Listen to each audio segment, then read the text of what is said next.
Coming up on the next Voice of Victor. Hi everybody, Ed Victor here, and we are coming up on episode number 14, where I will have my special guest, voice actor Dave Corvoisier, also known as Dave Corvo. Dave's a full-time voice actor, as well as once again, he will be a full-time news anchor back in Las Vegas. Congratulations on that. I think he starts his new job soon.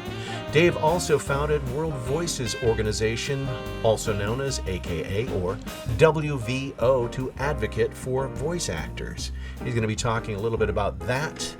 The thing with Dave is Dave knows what's going on in the voice industry. He's very, very outspoken. I dig that about him. He's always blogging, vlogging, schlogging, twittering on everything about the voiceover industry. He definitely has his hand or his fingers on the pulse of what's going on out there.